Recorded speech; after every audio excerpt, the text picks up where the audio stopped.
You're listening to Whoa! Potluck.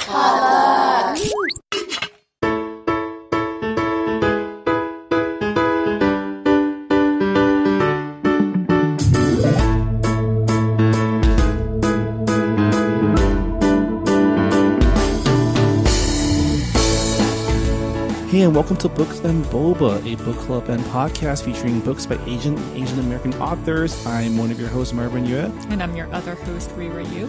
And welcome to our end of June episode, where we're going to be talking about our June book club pick, None of the Above by I.W. Gregorio. None of the Above is the... I'll read the book jacket. The book jacket, yeah. So when Kristen Latimer is voted homecoming queen, it seems like another piece of her ideal life has fallen into place. She's a champion hurdler with a full scholarship to college, and she's madly in love with her boyfriend. But a visit to the doctor throws everything she thought she knew about her perfect life into question. Kristen discovers that she is intersex, which means that though she outwardly looks like a girl, she has male chromosomes, not to mention boy parts. Dealing with her body is difficult enough, but when her diagnosis is leaked to the whole school, Kristen's entire identity is thrown into question. As her world unravels, can she come to terms with her new self? Yeah, I guess before we get into like the plot and our general impressions on the book, I think it's very important to preface what our knowledge was on intersexuality and I guess like different types of sexualities and gender roles. Like, I think it's really important to like cover that because I think like depending on like where you grew up or like what kind of high school you went to, like that level of education can be different. Yeah. So, I mean, like for me, I guess I'm from Georgia, and even though I'm from Fulton County, like which is like the same county as Atlanta, pretty much. Okay. It's there's a lot of like wealthy people there. Like it's like upper middle class to like, pretty well off middle class people. And education's pretty great, but I would say that like my sex ed was not not the best. Like well, I don't feel think like when we were growing up, I mean, sex ed in terms of gender education was still pretty. I don't know how progressive it is these days, but it was still pretty much like, they split up the boys and the girls in the different classrooms and they kind of play a video. I don't know how it was for you. It was the same for me, but like, usually the videos are with like real people, right? So the video that they showed us was cartoons and it was really hard to like get correct information because it's like, it's cartoons and like Georgia, I would say, even if you live in the Atlanta area, it's very conservative. So, and definitely like religious, a lot of like Christian organizations and churches around Georgia. So, it was definitely like they would do the whole like condom thing and like on the banana, but they definitely did not cover like transgender, gay, bisexual. They didn't cover any of that when I was in high school. Yeah. And then I ended up going to NYU, which is like one of the most liberal schools in the country. And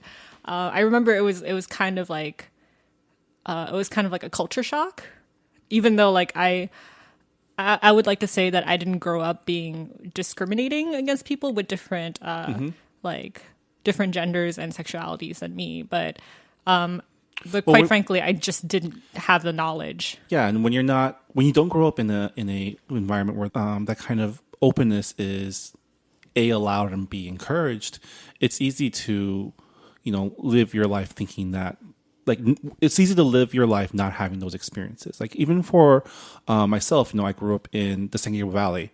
And even in our sex ed class, we didn't really talk about homosexuality or LGBT issues as much. I mean, like growing up, like I definitely knew like what a gay person was, right? Like, but at the same time, I didn't quite understand when I was like 16 years old. Like, you can be gay, but you can also be like say if you're a guy and you like guys. Like, I didn't quite understand that like you can be gay, but also like masculine, quote unquote, in like gender roles. Like like there was like this misconception of like, oh, gay guys are like feminine and like they talk in a very like certain way. And like, once I went to college, a lot of my classmates were gay or bisexual. And like I had to like ask them a lot of questions.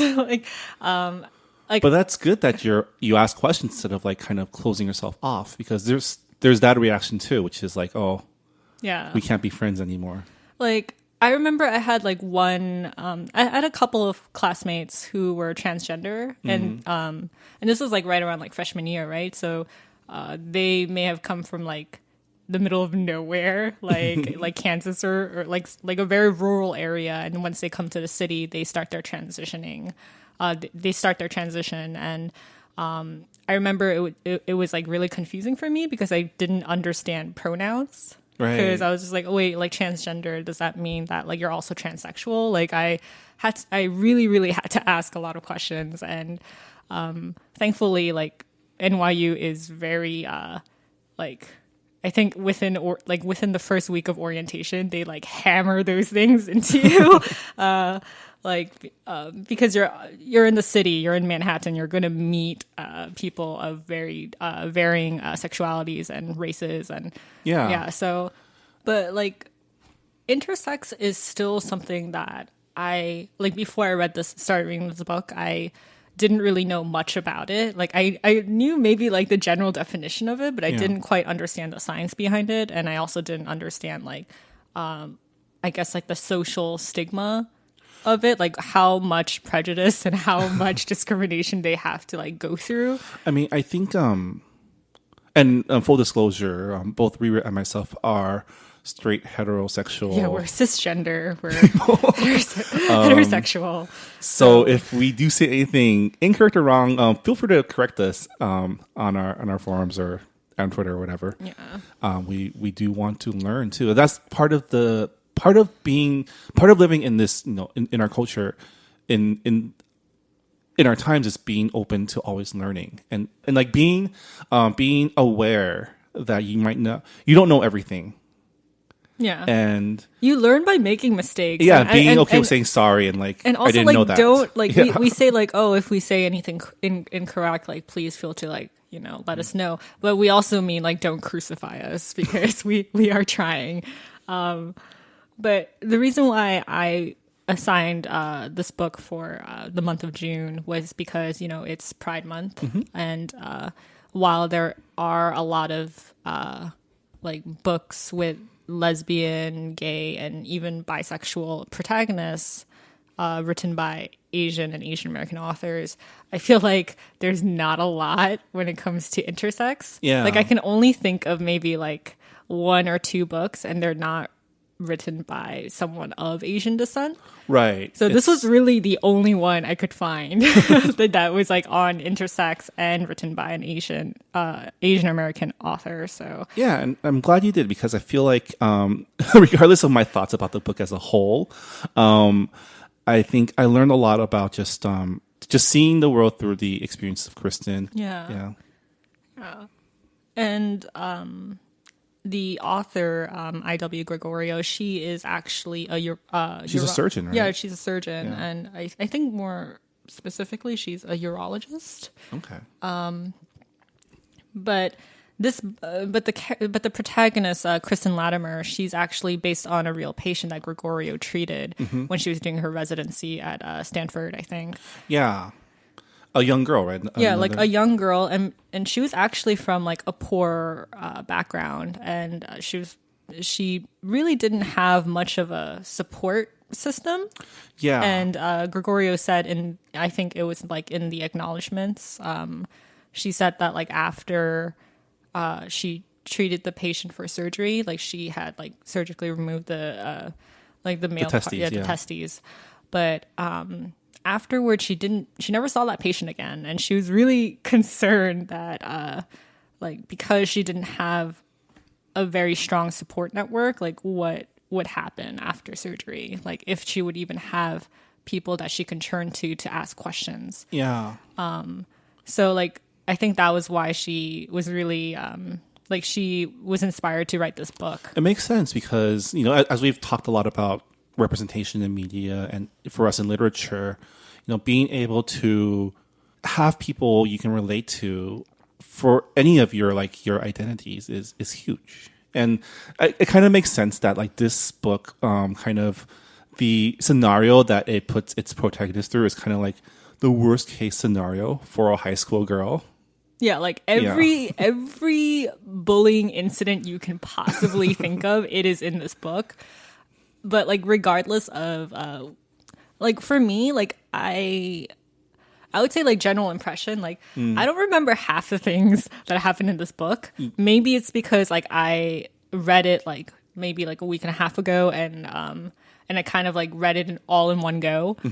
It is a pretty like fast read. I remember it took me a little bit to get into it just because the first few chapters is very like establishing, not just establishing, but very like, I was like, oh, YA stuff. Like melodramatic. It's about homecoming night and like first time with a boyfriend. I was like, but like once, but that's like part of teenhood, and it's meant for younger audiences. So. No, I get it. But once it got into like the meat of the conflict, I was really into. I was once like, once you hit like chapter 4, it's just like, oh, it goes. Yeah. But like when I went on Goodreads and I read like the reviews before I started reading the book. Why would you? Why?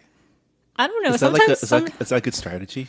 I mean, sometimes, but like I guess for this book, I just felt like I needed. I think I read like the first chapter and then I read the reviews. Okay. Maybe it was because like I just wanted to know like what I was getting myself into. That's true. But like a lot of people it was like a good mix. There were people who gave the book like a lower rating, but they said at the very top like I think everyone should read this book simply because it like breaks down intersexuality and like gender issues like really, really well. Yeah. But at the same time, they were like, I did not like this book. And they were very respectful about it. And that's really rare, by the way, when you see like a book with like a 2 or 3 star rating. But like the people, and there were people who gave it like 4 or 5 stars. Yeah. And there were some people who were, who were intersex, and they're saying like, it's so great to see someone who is my age, with the same kind of struggles that I have. And that's why representation matters so much. So regardless of whether or not you like this book, I think it's definitely an important book in YA literature. Up top, I want to say like I enjoyed the book. Like I said, once I got past the first few chapters, I was like into the conflict. Like, so just like on the very top, I want to say I enjoyed it. Yeah. Yeah.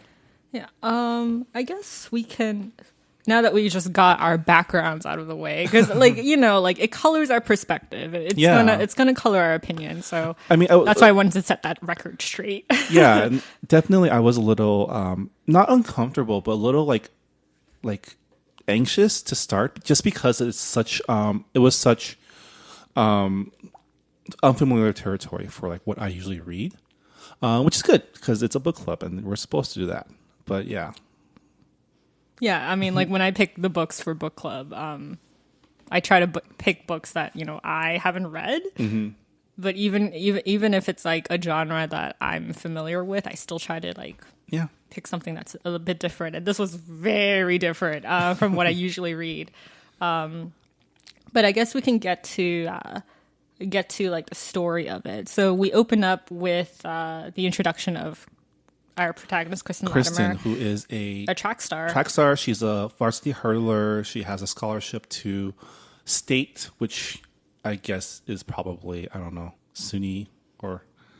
Yeah, I mean, this book takes place in... like fictional New York, right? No, it's actually a real town. Really? Utica? Oh, okay. Yeah, that's actually the town that the author is from. Okay. Yeah. Sorry, I stalk the authors a little bit when I do research for books. So a state like... so it's kind of like upstate New York, I would say. Yeah. So it's like... Rutgers? No, Rutgers is Jersey. No, Rutgers is Jersey. No. So like I would say it's like upstate New York. I'm not exactly sure where it's geographically located exactly. Like I don't know if it's like closer to Boston or like Connecticut, but there's like 2 main universities they talk about the U and state, which it ultimately doesn't matter. She has a scholarship to university, a track scholarship. She is basically a part of this like 3-girl crew. Yeah. So like she's someone who she's the quote unquote it girl. Like she is popular, she is athletic, and I mean, she seems pretty smart too. It adjacent, I want to say. Like, isn't like her best friend V is kind of like the it girl. She's the queen bee. Okay, so like yeah.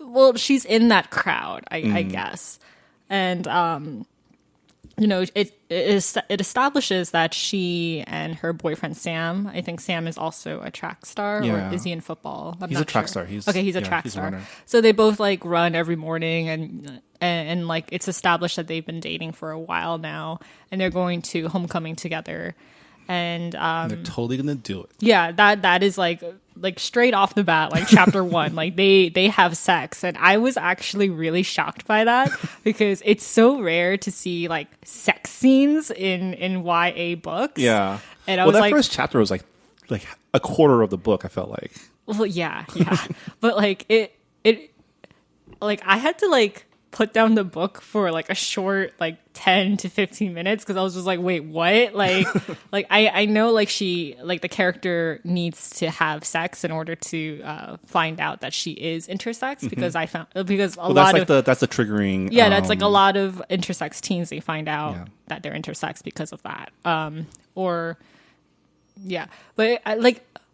It was just like shocking. I was like, "Wow!" It was the same as when I was reading when we were reading our first book pick, like Heroin Complex. When we got to the sex scene, I was like, "Oh, yeah." It was going there. I was like, "Oh, it's going there." Okay. But I mean, we kind of get like what kind of person Kristen is, but I guess we can move on to like. Well, she's also well liked, so she wins homecoming queen in spite of her like bestie BFF being like the obvious more like power girl. Yeah. Right.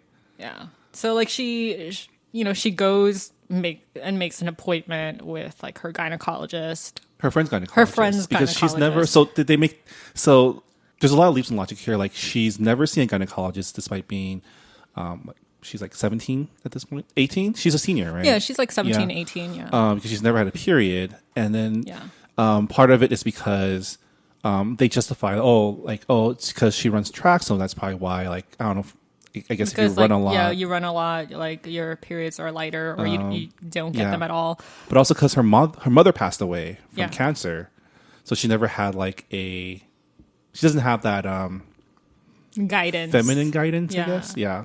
So I mean, like that really was a leap in logic for me, not because she's never seen a gynecologist before, because I understand if you're from like a more, I guess, conservative town, and it depends on your parents as well. They don't have a reason to. They might like not understand that you need to go see doctors at like certain ages, but I found it really hard to believe that, you're 17, 18, you're not growing body hair. You're not like, you don't have a period. Like I feel like if I was 17, I would actually be really concerned.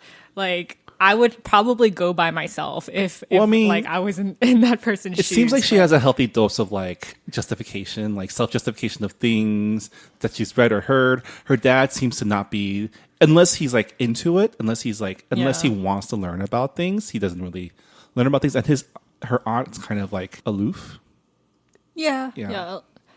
I mean, like, I just got the feeling that the town was kind of, it was more on the conservative side, especially since like a lot of the people she knows go to church. Like her mom went to church and like their family went to church. So it might just be that she's from like a more conservative background and she just didn't get the I guess like medical guidance of like there's something wrong. Like you can tell that something is different, but I guess going to a doctor is kind of scary. And well, I mean, and her friends were always like, "Oh, you're so lucky, you don't have." Oh yeah, I guess.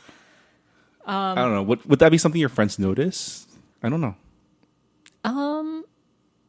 I mean, among girls, yeah, like you would notice because, like.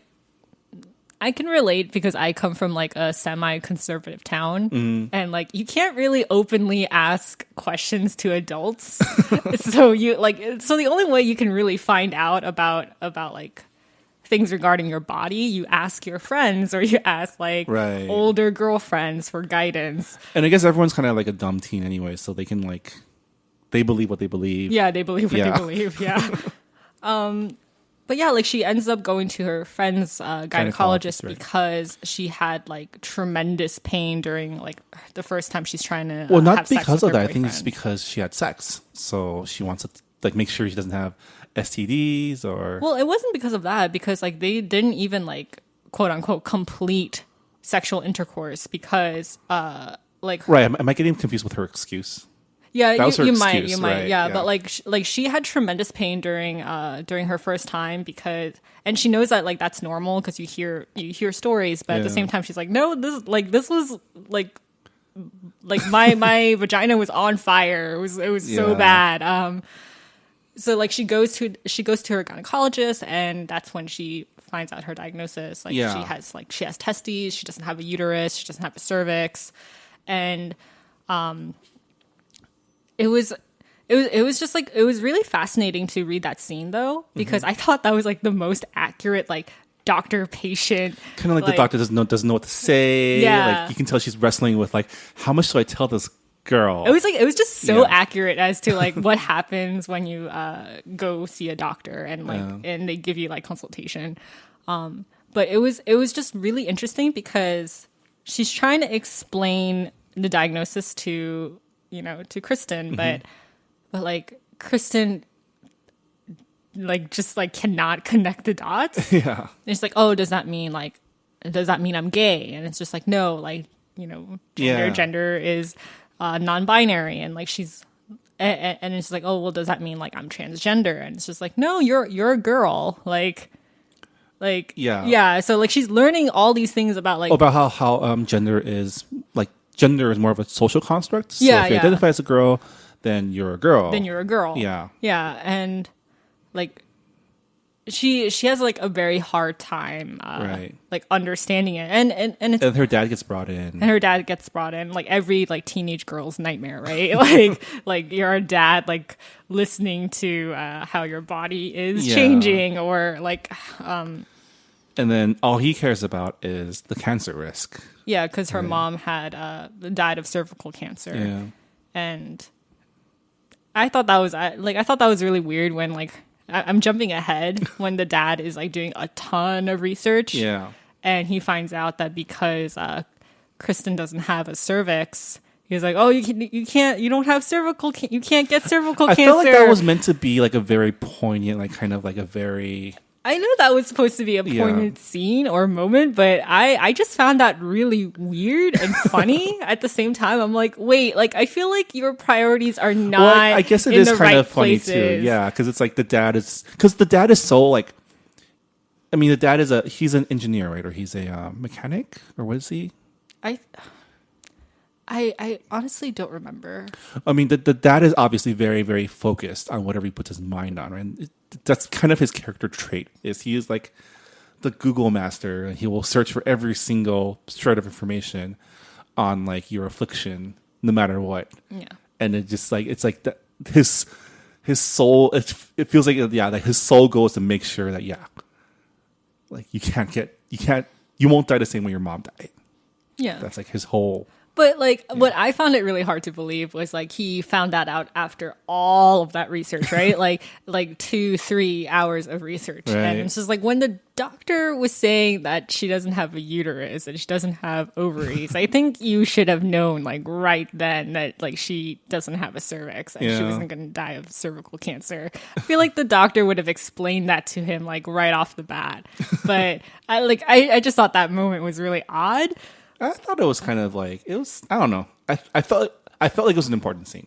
Yeah, but like, Yeah. but the scene with the doctor, I keep going back to this because because like this is how a lot of teenagers who have like unique conditions like find out about their diagnosis, right? One thing I really liked about the book too is it kind of went through all the different types of doctors that Yeah. like treat like conditions like not conditions, but like are available, right? You have the gynecologist, you have the urologist who does the surgery, and then you have the therapist who like makes sure mentally you're like doing okay. Yeah. Right. And it's just like, I think what this book does well is really kind of identify all the different sources of support that a person going through this awakening has in their life. So they don't feel alone. Yeah, like one line that really stood out to me was when Kristen was finding out that when she finds out her diagnosis and she realizes that she has male parts, immediately she says like, "Oh, so I'm a hermaphrodite," and like the doctor's like, "No, not exactly." No, the like, doctor calls her hermaphrodite. Oh yeah, right, and then right, the doctor right. immediately pulls it back. You mean it's like, which is like the worst. Like I think that one line, the doctor's the reason everything in this book happens, because she says that one phrase. Well, I could understand that actually happening though, because like of someone who like doesn't understand, who doesn't have a lot of like prior education on like human anatomy. It's just like, okay, you're 17 years old, you're scared, you have no idea what's going on. So it's just like, this is the quickest way for you to understand like what's the deal with your body. But then it's like, but da da da da da da da, like, yeah. I mean, hermaphrodite, that word comes from mythology, right? Like it's like I think the actual word, like it comes from like a mythological creature with both like a fully functioning male and female body parts. Okay. And the thing is, like, medically that's not possible. You can't have a fully functioning like Actually, I think it is possible. Is it possible? No, because like I read an article and it said like it's not possible to have fully functioning both like male and female body parts. That is a myth. Like there are different conditions to like being intersex, but like having like 100%. I mean, functional in terms of like being able to reproduce, I'm not sure. Yeah, but I feel like I've read or heard a story of someone who like can like have sex both ways. Oh no, I'm not talking about like having sex both ways. I'm like saying like, just like, fully biologically, like okay, you, okay. like it's like very hard to, like. But right, anyway, yeah. like it's a word that is outdated and it's considered a slur, and like Kristen has to like go through. I mean, I think Kristen is lucky in a way because she has like these adults around her who are very supportive and actually very open-minded, and yeah. I mean, we'll get into that further, but like I was actually surprised by that because in my opinion, like. Yeah, I feel like the adults would be less open-minded and the kids would be more progressive. Well, given like what you know about her community as well. I guess so, that's but yeah. So what ends up happening is, so she's dealing with this revelation, and decides to go to a kegger with her friends because she wants to be normal. Is that what the kids call it? That's what we called it back in the day, a kegger. And in a drunken moment of drunkenness, I guess, she tries to have sex with Sam again, and it doesn't work. No, it does work the second time. Are you talking about Homecoming? Because Homecoming, like, no, the second time, like after she starts. The second time when they both get smashed, the hot tub party, where like they have like sex in one of the bedrooms, the bedrooms, like she has sex with him and he like ejaculates in her. Oh, okay. But the problem is like it feels okay at first, but then like it's still her, right? Because he's not being like considerate. like she kind of like. Well, she goes through the dilation process to kind of enlarge her. Yeah, because that's one of the things that the doctor told her is like, you have like a 3-inch vagina. Yeah, I mean, like, this is very uncomfortable. Not uncomfortable. This is like, anyways. Yeah, but like she, like it's successful, but at the same time, like she is in so much pain during this process, and that was really uncomfortable for me to read because I'm just like, because I don't think it's right to like put yourself through. Put yourself through pain during something that's supposed to be between like two people that are supposedly in love and respect each other and therefore respect each other's bodies. But as it turns out, that Sam is kind of a jerk. Yeah. So she tells V, her queen bee best friend, and then they all go home.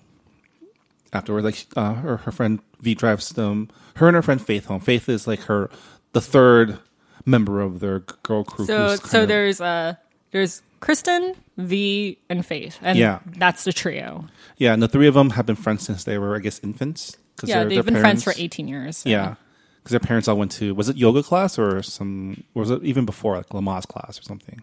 It was like yoga class, like postnatal yoga. So we get to the point where she tells her friend V, V takes him home, and then like she passes out. Okay, so the important part in the story is she passes out drunk on her couch, right? And then she throws up all over it during her dream, and so her dad confiscates her phone and shuts down the internet. Yeah. So she's kind of like operating blind for like a weekend, right? Yeah. It's not even that long. But during that time, she also half reveals to Faith, her other friend, her more like mousy, just wants people to get along friend. Yeah. She tells V first. Yeah. Yeah. Well, but after she gets confiscated, she also tells Faith. Yeah, you're right. Yeah, like after her phone gets confiscated, she like runs over to Faith's house and tells her in person. Okay, yeah. Yeah. And then basically she goes back to school the next day. Faith gives her a ride and finds out that the whole school knows. What happens is like the morning of the day like she goes back to school. Like she gets like a call or a text from Faith, and she's just like, "Oh, I just wanted to make sure you're okay." And she's like, "Well, yeah, like, and like Faith kind of hints like, oh, like I hope people, Yeah. like I hope people are okay with your diagnosis. Like I hope people believe the fact that you aren't like a dude." Right. Because like I think Faith had like this misconception of like, oh, like because you're intersex means that you're like, actually a guy. You're actually a guy. And then she explains to her in the car. Explains to her, and then Faith is like, oh, well, I hope other people believe that too. And she's just like, what do you mean other people? And she checks her phone, and she's getting all these notifications on her social media. And it turns out like there's like on Facebook, people are photoshopping her face onto naked dudes. Yeah, and like and it's getting like tons of likes. And when she goes to school, people are calling her a lot of they call her Christopher, and a lot of slurs that I do not want to say on this podcast. But if you have read the book, they're bad. It's really bad. And then the first thing she wants to do is just go straight to Sam. Right. To explain herself. Because I guess she realizes that Sam must know by now. And basically he's like with his jock friends, like at his locker. No, the jock friends come after. Did they come after? Yeah. Okay. She runs into him at his locker, and he like looks at her like she's like a monster. Like, get away from me. I don't date dudes. And then as she's trying to explain herself, the football dudes come, which include Bruce, which is V's boyfriend, and they make fun of not her as much as they make fun of him. Yeah, they make fun of Sam. They're just like, oh, like you did it in the butt, and like, and they just assume that because Sam had sex with someone who is intersex, he's gay, and it's just like that's totally not correct. And like a lot of their taunts are coming from a place of ignorance, and usually that like when it comes to bullying, I think that is like a typical case. Like a lot of people bully because they have no idea what they're talking about, and it's just easier to make fun of something that they don't understand. They hear one thing, they connect it with another, and then they like blast you for it. Right? They hear, oh, you're not a girl, so you must be a dude, which means he had sex with a dude, so he must be gay. Yeah, they're just like, oh, where's your dick? And it's just like, she doesn't have one. Like, like they just immediately make all these like really wild assumptions. It gets really uncomfortable. And then she goes, like basically to her, the only person she told who would have told Sam was V, her BFF, her queen bee BFF. So she confronts her and then basically accuses her of telling everyone out of spite, right? Because I guess her best friend V was supposed to quote unquote win homecoming queen, but then Kristen won it instead. So she assumes that she's just like getting back at her. Yeah. For that, right? Yeah, something like that. Something along those lines. Something really like something teens would only say in like a. Well, like the assumption is because like V is insisting like I did not tell anybody, and then like Kristen's like, are you sure? Like not even one person, and V admits, okay, well I told my mom because it was like too much for me to handle. And then it's just like, oh my God, you told your mom. Like, and so like the assumption is that her mom must have told Sam's mom, and then like Sam's mom told Sam, or like like rumors spread somehow through this. Yeah, like, this one person. It's interesting because during that entire exchange, like every single movement that V makes is being seen as a sign of betrayal from Kristen's point of view, right? The way she looks, the way she's like posturing herself, and so I think it's like probably 18 years of kind of putting up with her shit comes boiling up at the worst time. Right. Yeah. Because they're characterized as people who kind of like know each other's quirks. Yeah. Like knows how to push each other's buttons and knows how each other reacts to things. Yeah. Right. So like the bullying really escalates pretty quickly. Like what went from like getting like Photoshop pictures on her social media, like it goes from that to like her locker being getting vandalized, and then just to like stares and kind of asides from her classmates. And like how like she needs Faith, her other best friend, to like walk her to classes, otherwise it's just not safe. And having and like just like going to class and like people like shrinking away from her. So basically like her whole life is essentially, from her point of view, falling apart, right? Her social status is gone. Her boyfriend doesn't want her anymore. Like her boyfriend pretty much dumps her.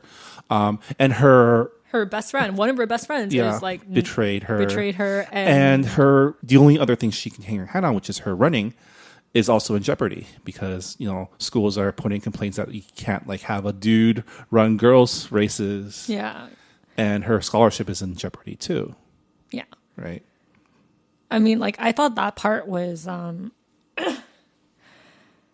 like I thought that part was really ridiculous. The fact that her school was just like, oh, you like can't be on track until we have like this. Well, that makes sense. I mean, that's just school politics. Like you can't have you compete if your status is like under investigation, right? Yeah, but they say like quote unquote under investigation, but then her dad is doing like mountains of Google research, right? And he finds out that you can't like kick someone off of an athletic team just because they're intersex. There's like an actual fine print.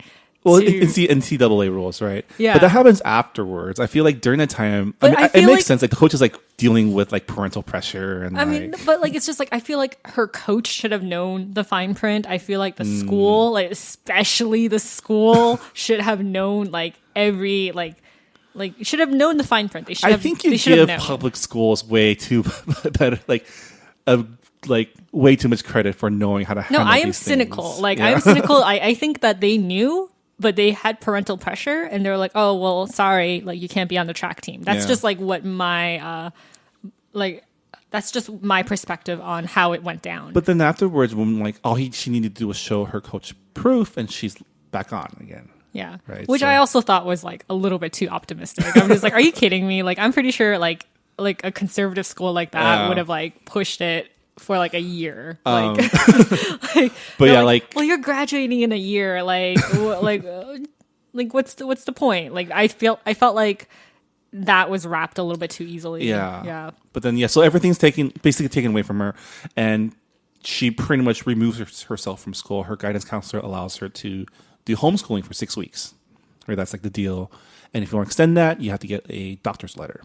Yeah. And so now we enter like the latter half of the book, which is basically her pretty much finding her support and getting her life back in order. We skipped a very crucial part though, because like she like right after she gets her diagnosis, like she keeps insisting like I want my testes removed, like I want my boy parts to be cut off, and like her doctors are just like you can't just do that, like it is a very big decision, and like a lot of like there's a lot of like moral like moral issues with doctors doing that, because for a long time like surgeons would like just do corrective, quote unquote, corrective surgery on like babies who were born intersex, and that's not allowed anymore. Because it affects because whether or not you're a male or female, your body needs, especially as a teen, as like someone going through puberty and still developing, you need the hormones to help you, maintain balance. And whether or not that's estrogen or testosterone, you need that. And if you remove it, then like you have to take medication forever. And it's just like, well, once you keep taking medication, like you don't know the side effects. You don't know how and especially at such a young age, you don't know how your body's going to develop. I thought that was a really interesting part. Like, again, like I mentioned before, this is kind of like what Kristen goes through in this book is like the worst case scenario for someone her age. To find out about her gender at that point in time, and to have like everyone known, like have all this pressure. Like I think so later on she meets Gretchen, which is another intersex girl through her the support group, right? Who like wrote like a 17 article about being intersex, and basically she was kind of horrified to learn that Kristen had removed her testes. Yeah, so soon after her diagnosis too. And it goes to show, I think, I know why the author wrote that part, because it's like in that moment, in like her like panicking, like in this like very, very trying time, that would be what someone would want to do. Yeah. What I don't get is what I wish would have happened was that her dad or her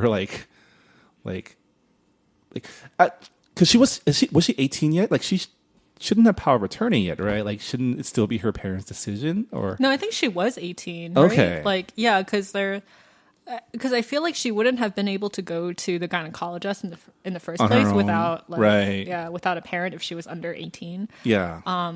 But like it like in the context, like it makes sense because she's being bullied. Her decision from her frame of mind, her she just wants everything to get back to normal. Yeah, like her identity has like her choice was taken away, like pretty much because of all the bullying, and also like she like it with Gretchen, like when she found out that she was intersex, like it was from a very young age, and like no one knew about it. She didn't have to tell anybody. She didn't have to tell anybody. Like the only people who knew were like her parents, and she had time to like really think about like her sexuality, her gender, and like go to school and learn about like gender studies, and even her identity, right? Because like I think part of it is Kristen, like for the 18 years of her life, identified as female, wanted to like saw herself as female, and saw that the testicles as something that's like foreign, right? It's like not female. So if you get rid of it, it'll bring her one step closer to being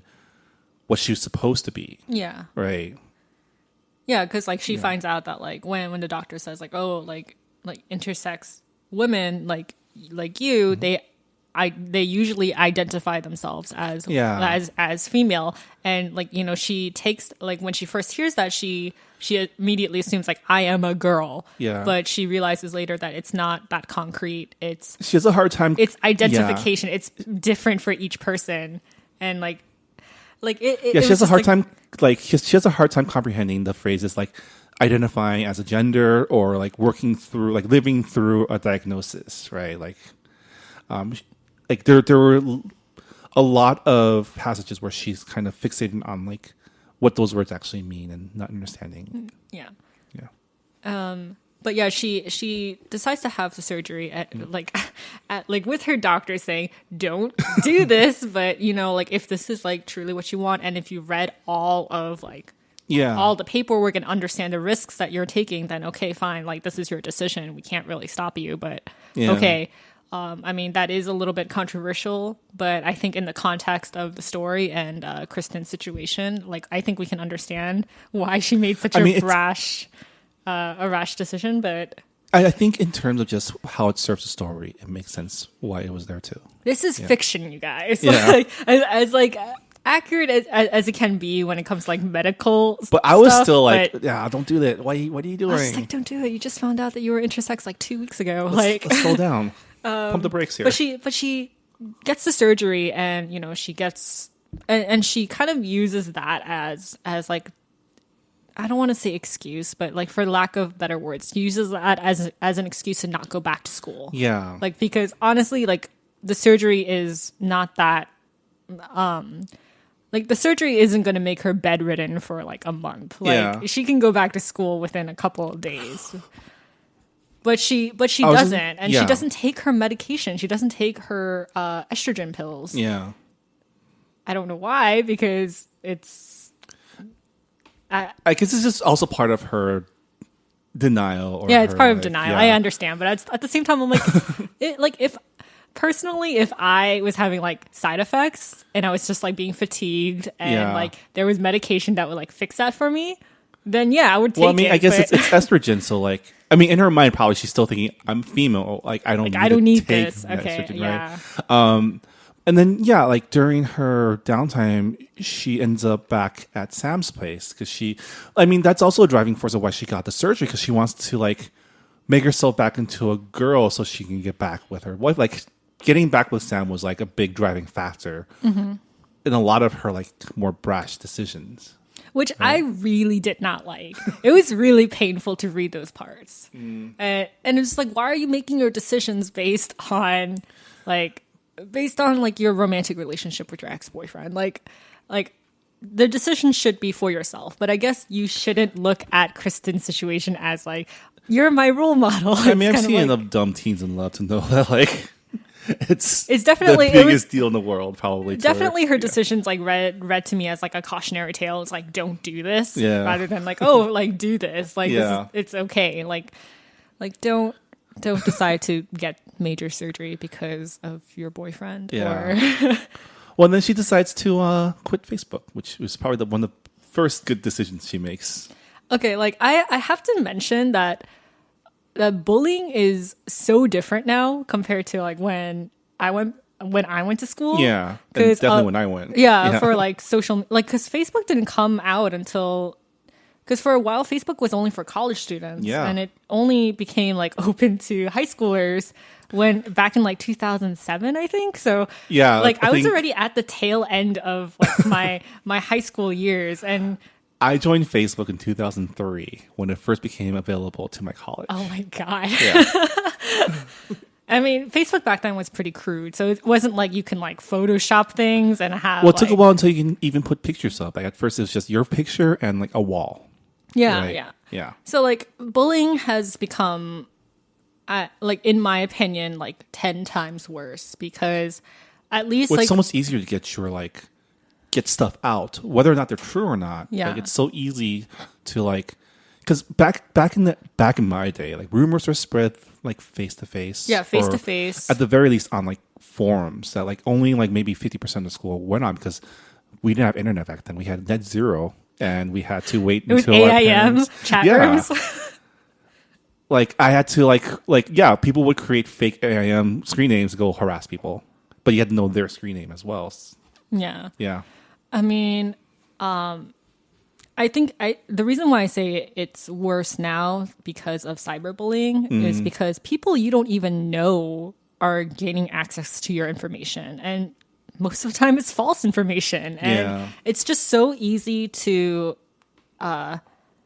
like tarnish people's reputations before they even fully develop as a person. Because now I am so glad that I did not go to high school when like Instagram was a thing, because oh my God, like the difference in like standards is just like, oh, like you know what people are doing all the time, and like that's really frightening, because that's easy to make someone an outcast, because it's just like, oh, you weren't at this party, or like, oh, like you're I just think it's really frightening frightening to think about the speed that which information is getting like passed along. Because even with like rumors, like face-to-face rumors, it takes time for that rumor to actually do some damage. And it's like isolated within like social groups. Yeah, with Right? social groups. So like if you don't care what that social group thinks, Yeah. and there's no way that social group will like, tell other people, like it's isolated. It's like it's quarantined. Yeah. And also it's just like you get bullied at school and then you come home and it's kind of almost like a safe haven without the internet, but once the internet is there, it's like It's always on now. It's always on now, and also you can't delete stuff from the internet. Like that is like on your permanent record. That's terrifying. Yeah. But yeah, she closes her Facebook account, and then basically, like we said, the latter half of the book is basically her putting her life back together, kind of realizing where she has support, realizing where she can find confidence in herself. Because a lot of it is like she's always seen herself through being a part of her friend group, her like three amigos, or amigas, I guess. Like a major event during that time is her like going out on her own for the first time. Yeah. Right. Yeah, after the surgery, right? Yeah. And like getting dolled up and like going to a bar and like picking up a dude who comes back later. Yeah, like we hear from Gretchen, her mentor, her intersex mentor, that a lot of intersex women, when they find out their diagnosis, like right after they try to prove their femininity, whether it's like getting like dolled up or like making out with a guy or something, they do it so they feel more feminine. But she says, I think I have the quote right here, the biggest difference between boys and girls is how people treat them. So like she's trying to explain to Kristen like this idea of like what a girl should be. It's just how people treat them. Like so like if you think you're a girl, and that doesn't mean that you have to like prove it by like going to a bar and making out with a stranger. Also, I found that really creepy. I was like you're 17, 18 years old, like what are you doing, like going to a club by yourself with and like trying to be with a guy that you don't know? I was bracing myself because that's like a bad, like there's no. It's how murders happen. She starts working at a clinic, mainly to get to avoid her friends, who she still thinks betrayed her. Well, like her school is just like, oh, in order to graduate, you need to do this many like community service hours. Yeah. And like the community service that she originally was a part of was with her friends. With her friends, and that was like a big brothers and big brother, big sister. Big sister. So she's just like, okay, what can I do that is far away from the school, from everybody else that I know? And like she picks the clinic, which is like in free clinic in like the wrong, quote unquote, wrong side of the neighbor. Yeah. It's like a very like underfunded clinic, and but yeah, I would say like after her surgery, it's definitely like a stage in Kristen's life where if I strip away all the things that are outside of just me, like then who am I? Like you're trying to find out your identity without like associating yourself with other people or even associating yourself with other things. Like if you take away track, like what kind of person am I? And that's something that her therapist brings up. And also, yay, therapy. Oh my God. Like it's like it made me like it was so refreshing to like see a therapist that was actually good in a book, because it's just like therapists get such a bad rep, and a lot of people say like, oh, I don't need to go see a shrink, like why should I go like talk to them about my problems or whatever, like I can figure things out on my own, it's a waste of money, whatever. As someone who like did therapy for a number of years, like no, like go to therapy. Yeah, I mean, even Kristen at first was like, I don't want to be one of those people who like has to go to therapy. Yeah, like there's like something like shameful about it, but I really liked how her therapist really like it wasn't just like, oh, I'm just going to listen to your problems. It was really nice that like her therapist was actually good and she was like, active. She was like she was very active, asking questions and like giving her homework. And, which is why like I feel like this book does a really good job, like kind of highlighting what support people in this situations can have, and what a good therapist looks like, so that if you have a shitty one, they can change it.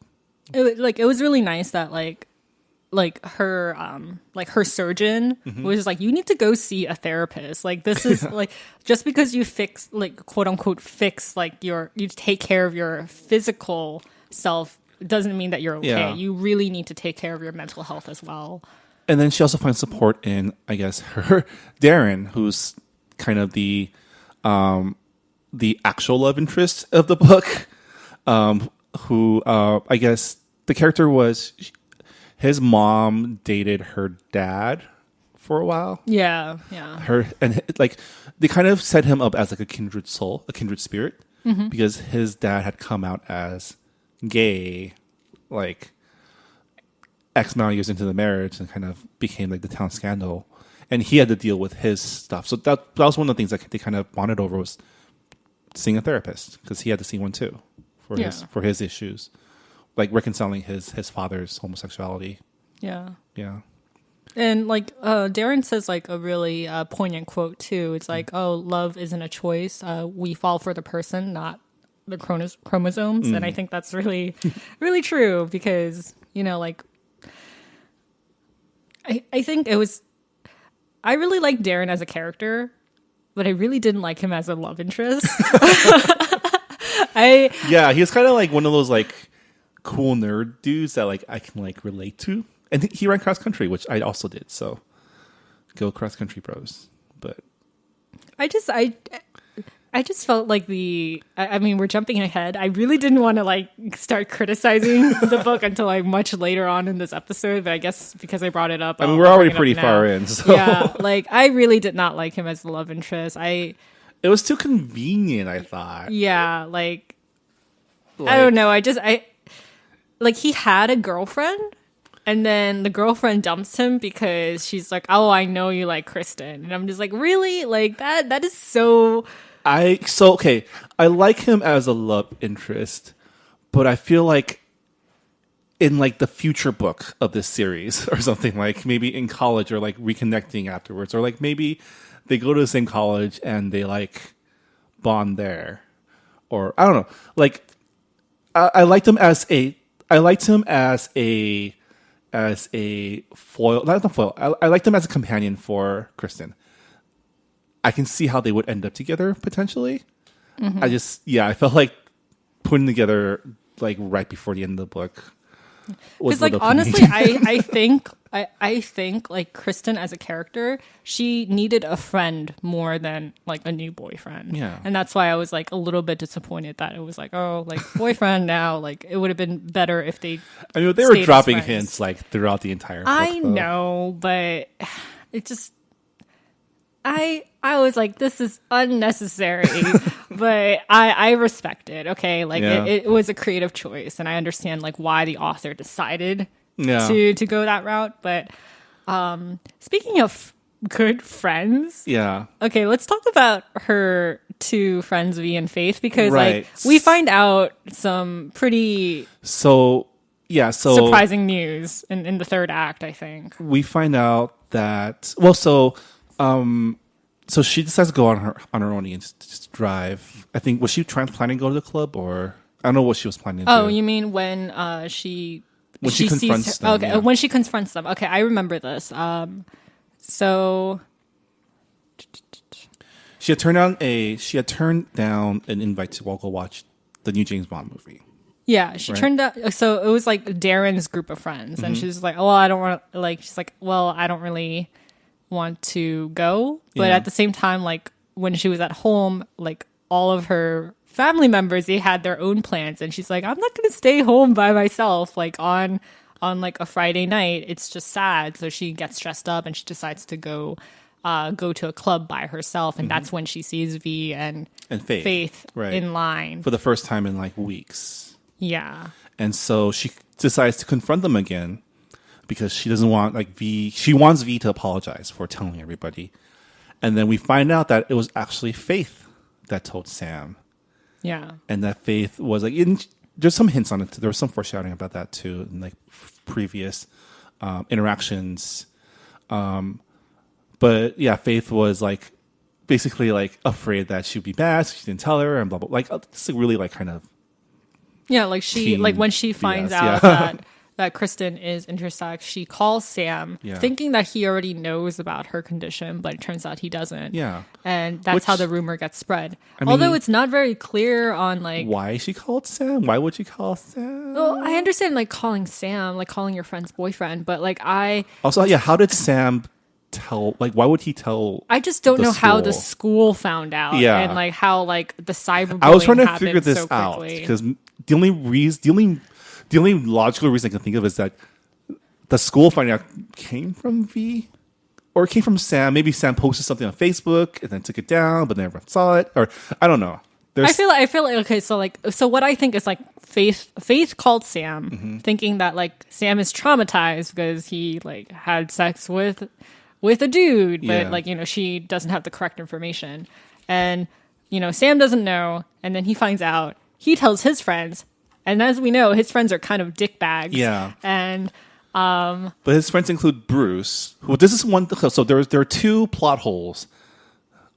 Oh, that we're I going saw. into plot hole? No, there are two things that I don't understand. Okay.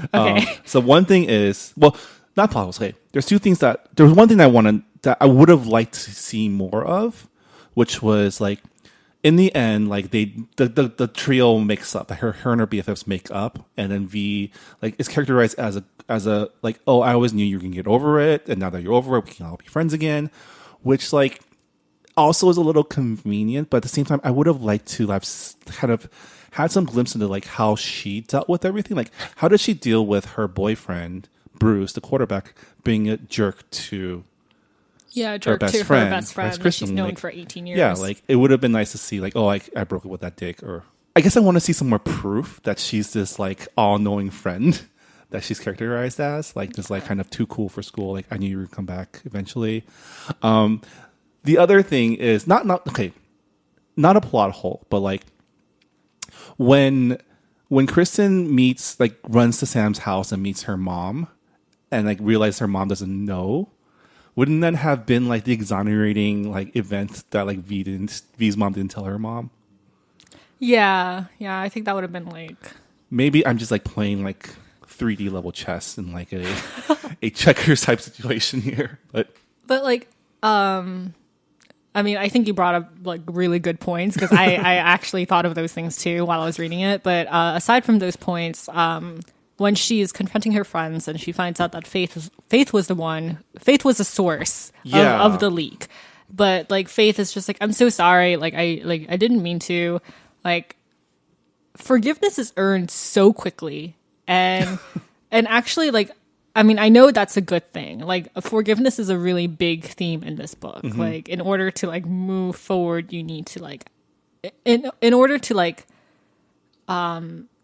really empathize with people, like you need to forgive them first. And like I understand that is a theme, but oh my God, like going through that much crap in school, like I would not be able to easily forgive my friend that way. And also like, well, it's Faith, it's just Faith. Like, she's always like that. And also like how can you be mad at her?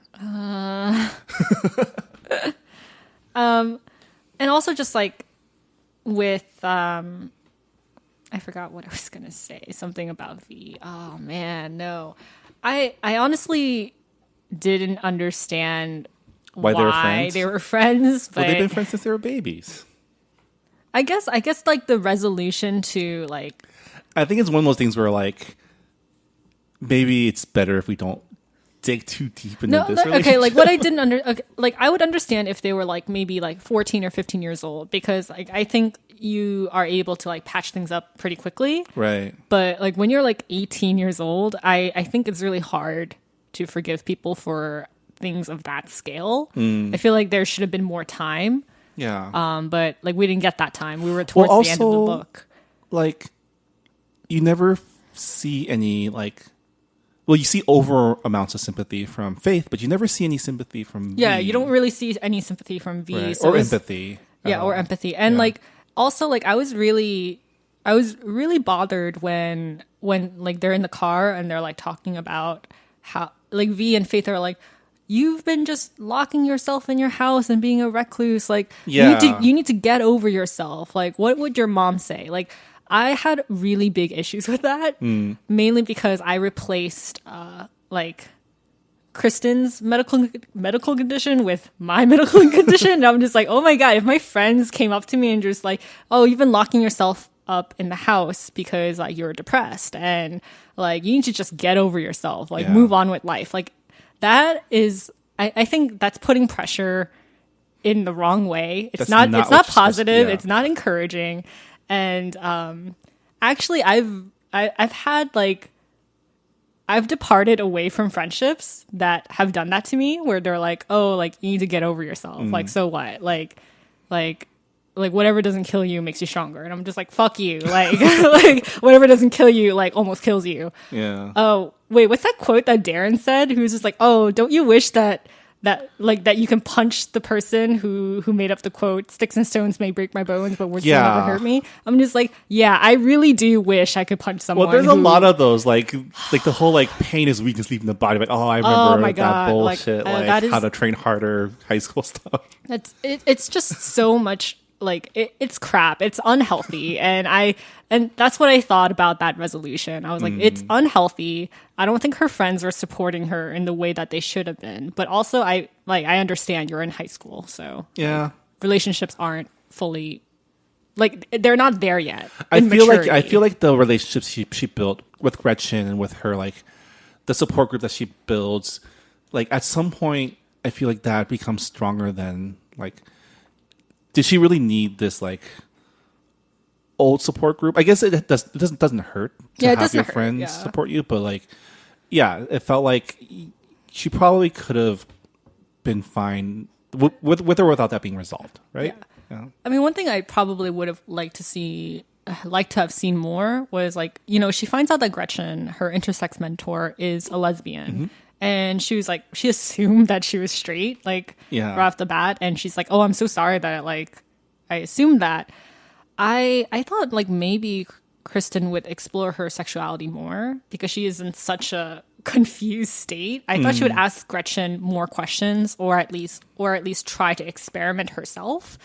But I mean, I get it. Like you only have so much time in like a YA book, and like there were already so many things happening in this book. I feel like if there was a sequel to None of the Above, that would probably be part of it. Kind of like the further exploration of being intersex in a more like in college, right? In the college, like we said, like in the college, like liberal college environment where like you find out a lot more about yourself, who you are, and what your wants and needs, and you're more open to accepting that.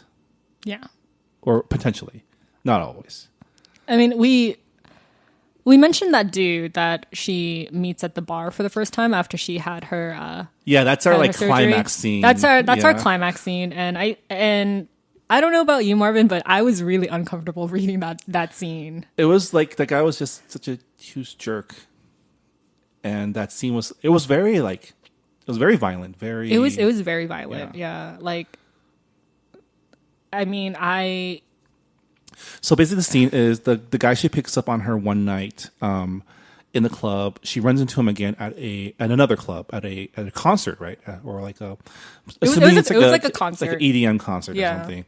And then he like pieces it together that she's Kristen Latimer, the intersex person from the high school that his younger sister, I guess, runs against. Yeah.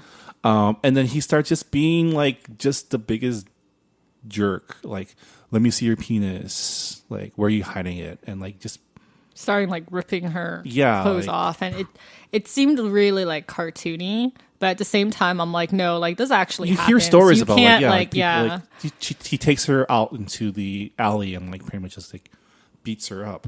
Yeah. Right. Okay, so like that was really uncomfortable, and the thing is, like, you should be uncomfortable reading this book. Like, it teaches you that kind of behavior is not okay, and I'm really glad that Gregorio wrote that in. Mm-hmm. But what I was really upset about in that scene was Darren shows up as like a white knight to rescue her, and I was like, dude, what about the people who she came with? Like, what about Gretchen and like her girlfriend? Like, they should have been the ones who like got her out of that situation. But like maybe they should have noticed that she wasn't with them anymore, and well, no, because didn't she was her wingman left her right with the guy. Yeah. Yeah. Gretchen's girlfriend. I Yeah. guess they should have probably paid attention to her since they were setting her up with random dudes. She just kind of disappeared, and I was Yeah. just like, wait, like what? Like you're like I'm guessing that Gretchen's girlfriend. I think her name was like Julian. I don't remember. I don't remember something with a J. But like you're in your 20s, right? Yeah. Like, and you're leaving a girl alone in a bar with a stranger. Like you're not even gonna like. Yeah, isn't like, there some sort yeah, of like- kind of like protection like protocol or something going on, or Yeah. I don't know. I don't like. I mean, I'm not the type to like go to clubs or bars, but like back in my day, like, like you know, I went to school in Manhattan, and like I would go to bars with my girlfriends, and there would be situations where like they want to Like separate you Yeah. or like pull you aside or they want to like hook up, right? I would never just leave them by themselves. I would probably like keep a good eye on them because you're like intoxicated and there's like so many things can go wrong. It's just like I Yeah. just think that like if you go with a group of girls, chances are they're not going to leave you by yourself. Like, yeah, Yeah. no, like yeah. or I'm you sure, at least yeah. do some like vetting. It just seems like Gretchen's girlfriend was just like, oh, cute guy. Okay, I'm going to leave now. Like she didn't vet the guy at all. And it was like, that was a little bit upsetting, but That's true. yeah. But yeah, so she gets through. She gets. She does not really get She doesn't really get rescued by Darren, right? Because he doesn't really like. He's kind of ineffectual, isn't he? Or Well, Darren comes out, Yeah. and you know the guy stops like tearing her clothes because he's like distracted, and then Kristen kicks him in the nuts. And Yeah. that is like how that situation is Right. resolved. and then But I like, guess that's the night that he tells her that like he's in love with her. She's okay, let's and, just like- not talk about that. Let's just skip. Okay, like Okay. no, So but she like her dad finds out that well, one, he finds out that she's been being bullied in school, and that's why she doesn't want to go back to school. yeah. But this, but I think we talked a lot about her bullying already, Yeah. so I'm just gonna move on. But he finds out that it's kind of illegal for her to be taken off of the track team because of her Yeah. intersex status, and you know she's able to go back onto the track team because of that. Mm-hmm. And Well, also, it also makes it so that she won't lose her scholarship. yeah, she won't lose her scholarship. Yeah. But I think we'd be remiss to like not mention the main example of an intersex runner in this book. So like They make a lot of references to Caster Semenya. yeah. She was a runner from South Africa, and she was the 2016 gold medalist. And I think it was back in like 2009, 2010. Like she had to go through a gender verification test, and they found out that she was intersex, and she had to halt all of her running events. Yeah. Yeah, and like I was actually really shocked by some of the facts that I learned, like how like they would have to like athletes would have to walk out naked, and like they would get hit in like the pelvis area to see if like they're a guy or not. And I was like, that's like that was a little bit I was shocked. I learned a lot. Yeah, I mean that was one of the big. I know one of the cases they kind of brought up again and again, just because of the her identity as a runner as well. So like after the attack, she kind of I forgot how does she get back? How does she come to the decision to go back to school? Like there's a moment where she just decides that she's ready to go back, right? And was it that Darren gives her the strength to like face her demons, or was there something else? Well, the ending of the book is that she makes a new profile a new Facebook profile. Yeah. And like, She tells her friends that to pick her up for school the next day. yeah. So like she's made like a new Facebook profile because like Gretchen was like, you like had to because she was bullied, a lot of her choices on like who she is, like that was taken away. So she's saying like, well, one way you can like reclaim your identity is to like kind of sever the really toxic relationships. Yeah. And you know, she gets like all of her old photos back from her previous Facebook profile, and then she like makes a new one. And I don't really know if there is like one specific event that makes her want to go back to school. I guess it's just it's a culmination of all her, like, one, she's not going to lose her track scholarship, and in order to keep that, she needs to go back to school. Yeah, and she's over Darren. No, she's over Sam. She's over Sam now that she has Darren. She has her 2 former best friends back. Yeah, and she has her support. Yeah, life is good. Yeah.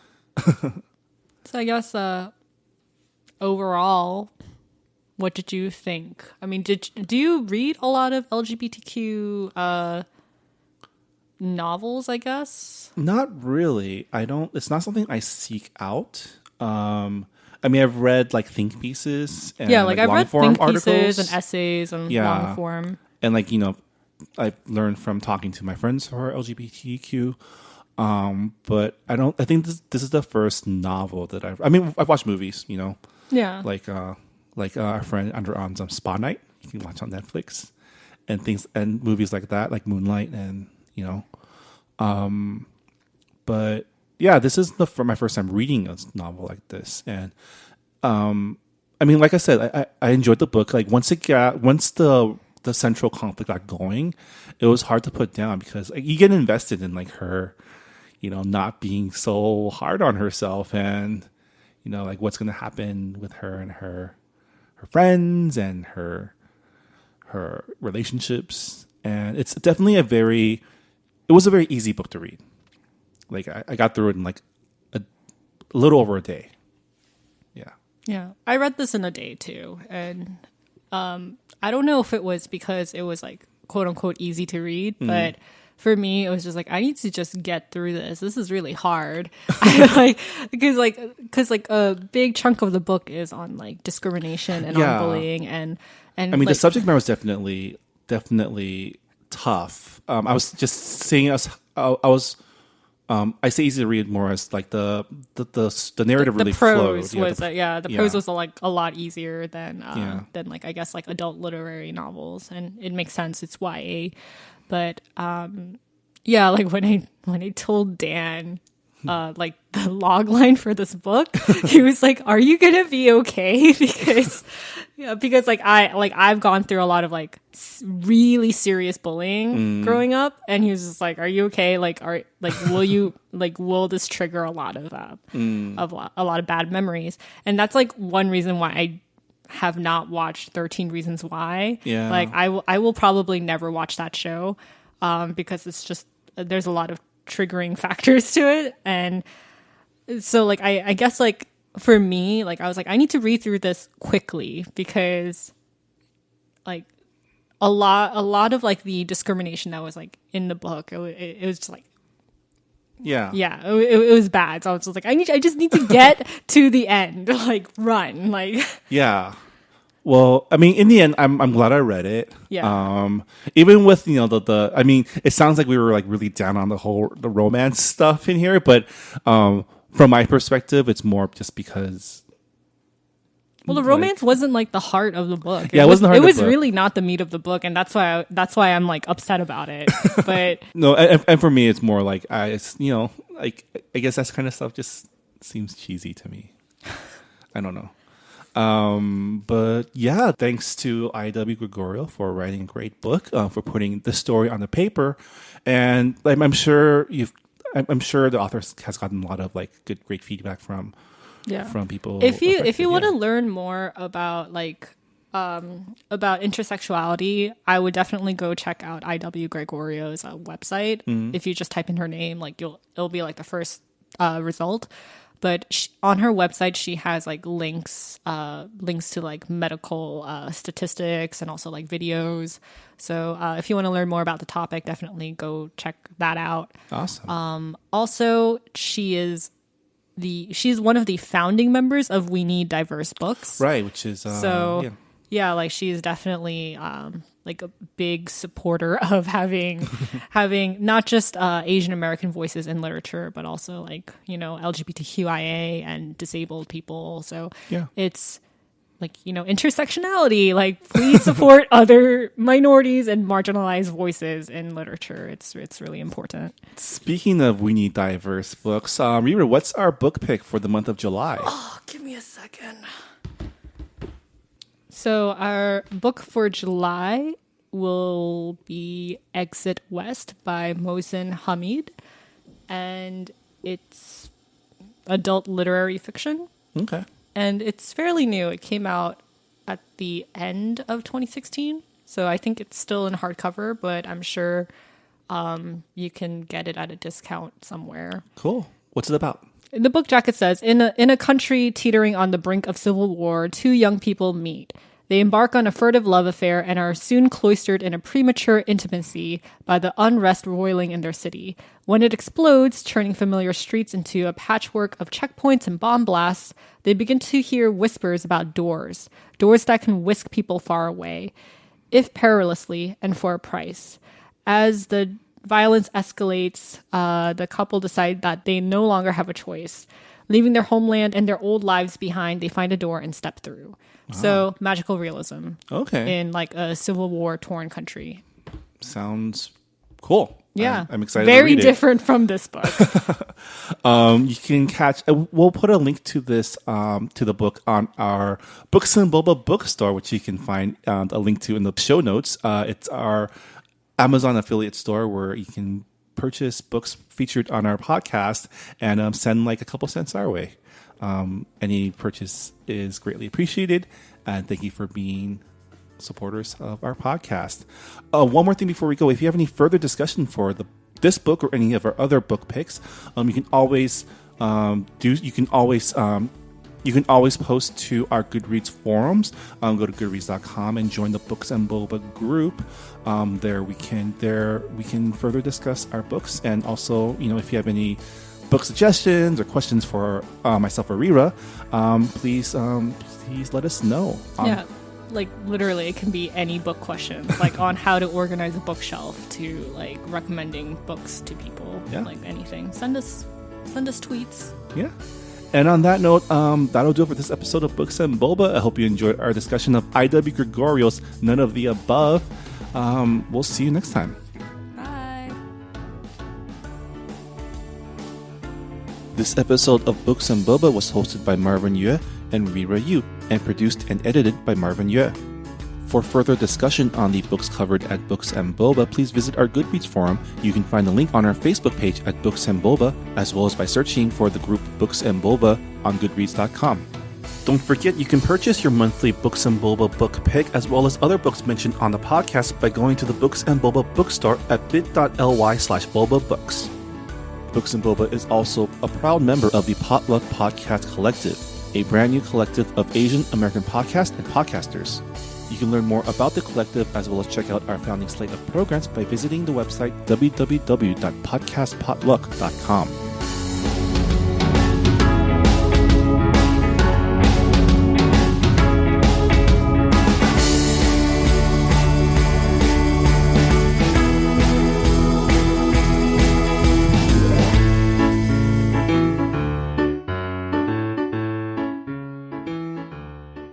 Hey, if you like this podcast, check out the newest show from the Potluck Podcast Collective.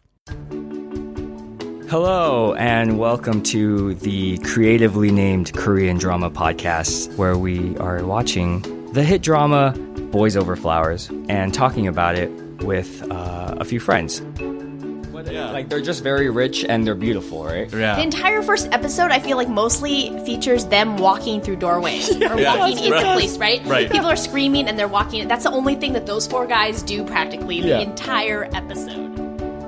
Who at this point of watching this drama in episode 2 would ever be like, Chandi, and Perm Boy need to be together at this point, right? I don't I'd be know. like, I detest this guy. Yeah. You know? I'm rooting for her and Ringo at this point. Ringo needs some love. Yeah. I like Pottery Guy. All right, what did I get myself into? You're committed. I'm very committed, you guys. New episodes of the Korean Drama Podcast drop every Tuesday at podcastpotluck.com.